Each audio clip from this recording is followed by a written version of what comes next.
Hello, everyone. This is Tabitha, your host, again with another episode of Open the Room. Today, I want to talk about what are your belief systems and how do they direct your life.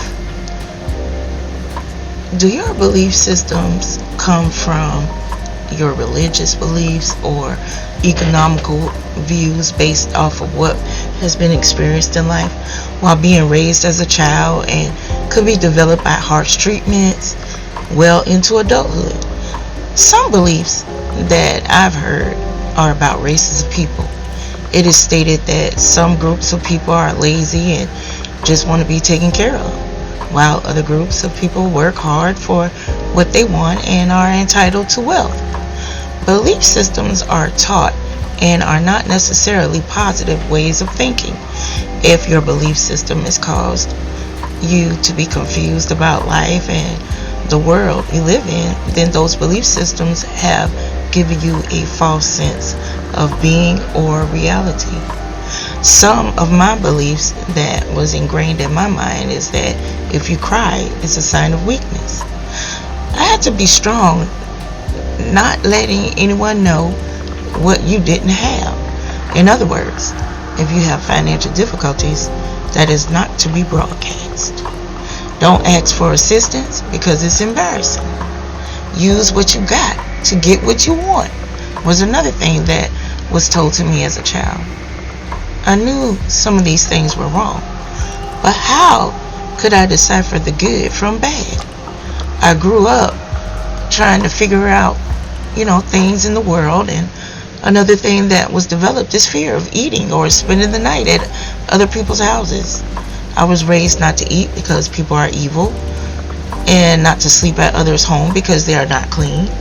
So as an adult, I had all these belief systems that needed to be reconstructed with truth.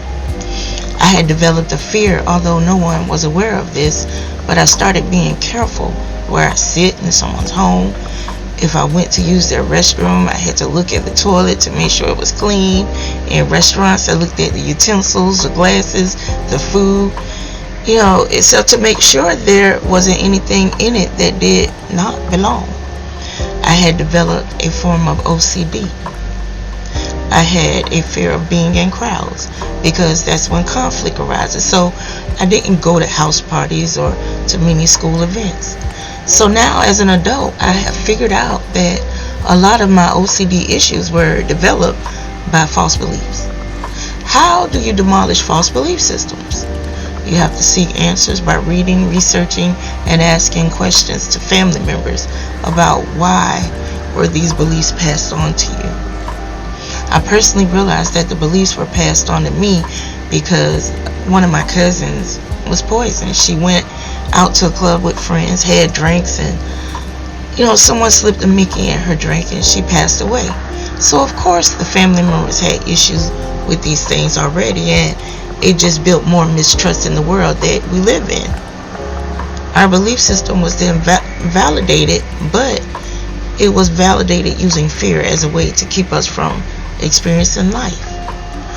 What are some of your belief systems that are giving you a false sense of existence, false sense of security, and causing you to have emotional and mental stressors in your life?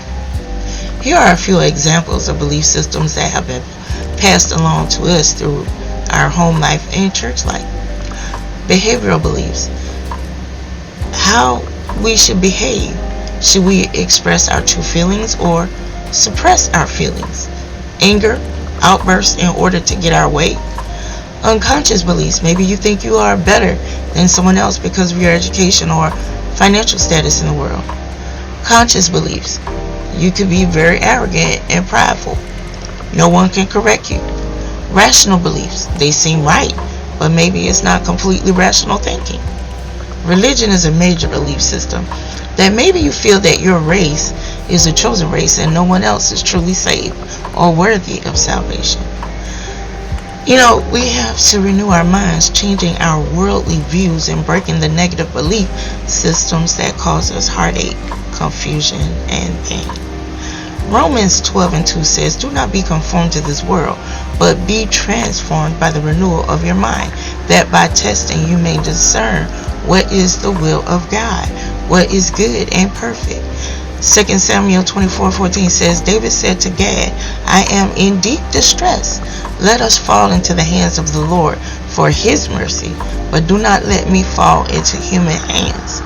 We have to first identify the issues we have, then place them at the altar of God, allowing him to transform us into a new person by changing our old ways of thinking.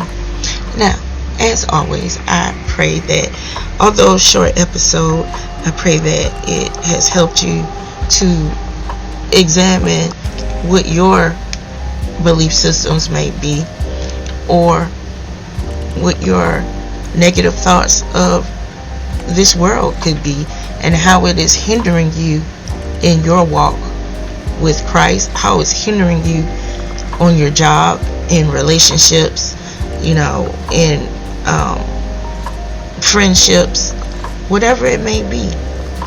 What is your belief system, and how is it affecting you? Have a good day.